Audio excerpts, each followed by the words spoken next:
Olá a todos e bem-vindos ao Povcast. Hoje é sexta-feira, 31 de janeiro, e esta é a nossa primeira edição do dia. Isso aí. Bom, hoje a gente vai mergulhar num assunto que, apesar de invisível ao olho nu, está presente em quase todos os cantos do nosso planeta: os nanoplásticos. Verdade. Uma ameaça silenciosa que a química francesa Alexandre Terral e sua equipe nos alertaram ao descobrirem esses fragmentos microscópicos no oceano. É assustador pensar que algo tão pequeno possa ter um impacto tão grande, né? Sim, a descoberta dos nanoplásticos realmente abriu os olhos da comunidade científica para um problema que estava literalmente debaixo dos nossos narizes. O que torna os nanoplásticos tão complexos é a dificuldade em rastreá-los. Mas, felizmente, a tecnologia tem avançado, permitindo que cientistas como Denise Mitrano, do Instituto Federal de Tecnologia de Zurique, consigam não só detectá-los, mas também entender melhor como se formam e interagem com o ambiente. Falando na Denise Mitrano, o que a pesquisa dela tem revelado sobre a formação e o comportamento dos nanoplásticos? Imagino que não seja fácil estudá-los, considerando o tamanho minúsculo. A Denise utiliza técnicas avançadas para analisar a composição, tamanho, formato dessas partículas. É como desvendar um universo microscópico. O que ela tem descoberto é que a formação dos nanoplásticos está diretamente ligada à degradação de plásticos maiores, com um ciclo vicioso. O plástico que descartamos se fragmenta em pedaços cada vez menores até chegar à escala nanométrica. Então, basicamente, estamos lidando com as consequências da nossa dependência do plástico, certo? Mas o que me intriga é, se os nanoplásticos são resultado da degradação do plástico, que já está no ambiente, será que a reciclagem e a limpeza ambiental são suficientes para conter essa ameaça? Essa é uma questão crucial. Infelizmente, reciclagem e limpeza, embora importantes, não são suficientes para resolver o problema dos nanoplásticos. Afinal, eles são produtos da fragmentação de algo que já está presente no meio ambiente. O que precisamos é de uma abordagem mais abrangente, como a Denise defende. Ela propõe uma mudança de paradigma, considerando todo o ciclo de vida do plástico, desde a produção até o descarte. É como se estivéssemos tentando conter um incêndio enquanto a lenha continua sendo jogada no fogo, né? Se o problema está na raiz, na produção excessiva e no descarte inadequado do plástico, as soluções também precisam ser mais profundas. E quais são as descobertas mais preocupantes da pesquisa da Denise em relação ao impacto dos nanoplásticos? Uma das descobertas mais alarmantes é a capacidade dos nanoplásticos de atravessar barreiras biológicas, como membranas celulares. Isso significa que eles podem entrar em organismos vivos e se acumular em órgãos. Essa constatação foi feita em estudos com animais aquáticos, mas o mais preocupante é que pesquisas recentes também detectaram a presença de nanoplásticos no sangue humano e até mesmo na placenta. Uau, essa descoberta de nanoplásticos na placenta é realmente perturbadora. Quais as implicações disso para a saúde humana, especialmente durante a gestação? E será que já podemos dizer que a exposição aos nanoplásticos é uma bomba relógio para a nossa saúde? É compreensível a preocupação, mas a Denise, apesar de ser uma das maiores especialistas no assunto, alerta para a necessidade de cautela. Ainda é cedo para afirmar categoricamente quais são os impactos dos nanoplásticos na saúde humana. A pesquisa ainda está em andamento e há muitas variáveis a serem consideradas. Entendo. É preciso ter cuidado para não gerar pânico ou espalhar informações imprecisas. Mas, por outro lado, também não podemos ignorar os sinais de alerta, né? Sim, sim. O que a pesquisa da Denise sugere sobre os possíveis efeitos dos nanoplásticos nos organismos? Estudos em laboratório com animais indicam que a exposição a nanoplásticos pode causar danos genéticos, alterações do comportamento, problemas reprodutivos e, em casos extremos, até a morte. No entanto, é importante lembrar que esses estudos foram realizados em ambientes controlados e a extrapolação desses resultados para os humanos ainda é um desafio. Faz sentido. É um campo de estudo complexo, com muitas nuances. Imagino que a dificuldade em isolar os efeitos dos nanoplásticos de outras substâncias químicas presentes no ambiente também seja um obstáculo para a pesquisa. Exatamente. Muitos plásticos contêm aditivos, como corantes e plastificantes, que também podem ser tóxicos. A grande questão é como determinar com precisão o que é causado pelo plástico em si e o que é resultado da interação com esses aditivos.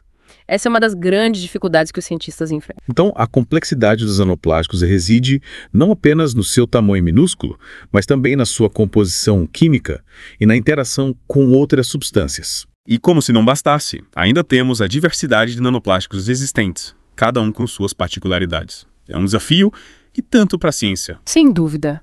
Cada nanoplástico pode ter uma composição química, tamanho e formato diferentes, o que influencia a forma como ele interage com os organismos e o ambiente. Essa variedade torna a pesquisa ainda mais complexa, dificultando a criação de um modelo único que explique os efeitos dos nanoplásticos. Diante de tantas variáveis e incertezas, como os cientistas estão conseguindo avançar nas pesquisas sobre os nanoplásticos? Quais as principais linhas de investigação e os desafios que a comunidade científica enfrenta nesse campo? Uma das áreas que mais tem chamado a atenção dos pesquisadores é o impacto dos nanoplásticos nos ecossistemas aquáticos. Imagine só, os oceanos, rios e lagos estão repletos dessas partículas minúsculas que podem ser ingeridas por organismos marinhos, desde o plâncton até os grandes predadores.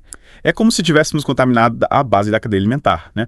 E quais as consequências dessa contaminação para o equilíbrio dos ecossistemas? Os estudos indicam que a ingestão de nanoplásticos por organismos marinhos pode levar à bioacumulação, ou seja, essas partículas se acumulam nos tecidos dos animais ao longo da cadeia alimentar.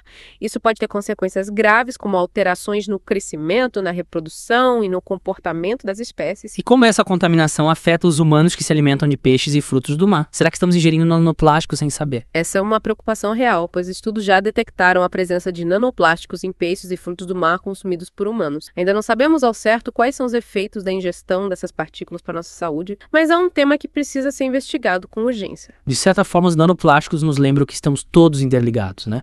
O que acontece nos oceanos, nos rios, nos solos, eventualmente chega até nós, e essa consciência é fundamental para que a gente repense a nossa relação com o plástico. Com certeza. É preciso ter uma visão sistêmica do problema, entendendo que as nossas ações individuais têm impacto no coletivo. A redução do consumo de plástico, a reutilização de embalagens, a escolha de produtos mais sustentáveis e cobrança por políticas públicas eficazes são atitudes essenciais para minimizar o problema dos nanoplásticos. E o que as pesquisas apontam como alternativas para combater a proliferação dos nanoplásticos no ambiente. Uma das áreas promissoras é o desenvolvimento de bioplásticos, ou seja, plásticos biodegradáveis que se decompõem naturalmente no ambiente sem deixar resíduos tóxicos. Outra linha de pesquisa é o aprimoramento de tecnologias de filtração e tratamento de água capazes de remover nanoplásticos de forma eficiente. Soluções inovadoras como essa são essenciais para lidar com um problema tão complexo. Mas além das inovações tecnológicas, acredito que a educação e a conscientização da população também são fundamentais para mudar o cenário atual. Sem dúvida. É preciso informar as pessoas sobre os riscos dos nanoplásticos, as alternativas existentes e a importância de adotar hábitos de consumo mais conscientes. A mudança de comportamento individual em larga escala pode ter um impacto significativo na redução da produção e do descarte inadequado de plástico. Mas enquanto a ciência busca soluções e a sociedade se conscientiza da gravidade do problema, como lidar com a sensação de que os nanoplásticos são uma ameaça invisível e inevitável, como evitar a paranoia e o desespero diante de um problema tão complexo? É importante manter a calma e buscar informações de fontes confiáveis. Nem tudo que se fala sobre nanoplásticos é verdade ou tem base científica. É preciso ter discernimento para evitar a desinformação e o pânico. A Denise Mitrano, por exemplo, alerta para a importância de contextualizar o problema dos nanoplásticos sem negligenciar outros fatores que também impactam a saúde humana e o meio ambiente. É como você mencionou antes.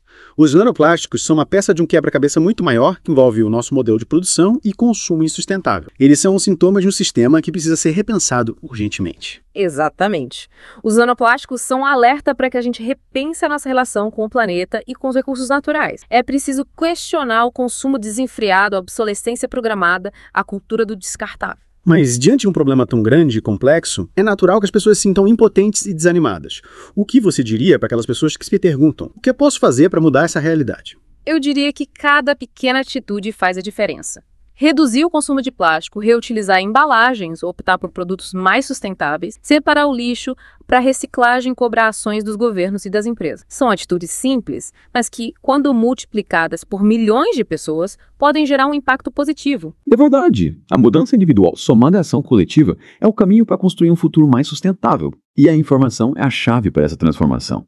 Quanto mais as pessoas souberem sobre os riscos dos nanoplásticos e as alternativas existentes, mais conscientes serão as suas escolhas. E essa conscientização precisa começar desde cedo. A educação ambiental nas escolas é fundamental para formar cidadãos mais conscientes e engajados na proteção do meio ambiente. Concordo. Investir na educação ambiental é semear um futuro mais sustentável. É plantar a semente da mudança nas mentes e nos corações das futuras gerações. E essa mudança de mentalidade é essencial para superar o paradoxo que vivemos hoje. Por um lado, dependemos do plástico para diversas atividades do nosso dia a dia.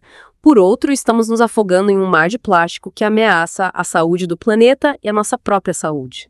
É como se estivéssemos presos em uma teia que nós mesmos tecemos, né? Mas acredito que a consciência, a informação e a ação coletiva podem nos ajudar a romper essa teia e construir um futuro mais harmônico e sustentável. Sem dúvida. A crise dos nanoplásticos é um chamado para a ação. É um convite para repensarmos o nosso papel no mundo e construirmos um futuro mais justo e equilibrado para todos. E para romper essa teia, a gente precisa de ações em diversas frentes. A Denise, por exemplo, defende a importância de políticas públicas mais rigorosas para regular a produção, o uso e o descarte de plástico. É fundamental que os governos assumam um papel mais ativo nesse processo, né? Incentivando a pesquisa e a inovação, criando leis mais eficazes e investindo em infraestrutura para a coleta e o tratamento adequado dos resíduos plásticos. É isso aí. E as empresas também têm um papel fundamental nesse processo, né? É preciso que elas invistam em embalagens mais sustentáveis, reduzam o uso de plástico em seus produtos e se responsabilizem pelo descarte adequado dos seus resíduos. E o consumidor? Como ele pode contribuir para essa mudança? O consumidor tem um poder enorme. Ao escolher produtos de empresas que se preocupam com a sustentabilidade, ao reduzir o consumo de plástico descartável, ao reutilizar embalagens e ao fazer a coleta seletiva do lixo, o consumidor envia uma mensagem clara para o mercado. Queremos um futuro mais sustentável. É uma cadeia, né? Cada elo tem a sua importância. E no fim das contas, todos nós somos responsáveis por construir um futuro mais sustentável. Exatamente. A crise dos nanoplásticos nos mostra que não existe jogar fora. Tudo que descartamos no ambiente de alguma forma volta para nós. É preciso ter essa consciência e agir de forma responsável. É um chamado para mudança, um convite para repensarmos a nossa relação com o planeta e com as futuras gerações. Com certeza. É sempre importante a gente falar sobre a questão dos nanoplásticos e mobilizar as pessoas para a busca por soluções. E você que nos acompanhou até aqui, fica o convite para refletir sobre os seus hábitos de consumo, as suas escolhas e o seu impacto no mundo. Cada pequena atitude faz a diferença. E lembrando, o PUVCast vai ao ar de segunda a sexta, às 9h e às 18h e aos sábados ao meio-dia. Fiquem ligados e até a próxima. Até a próxima.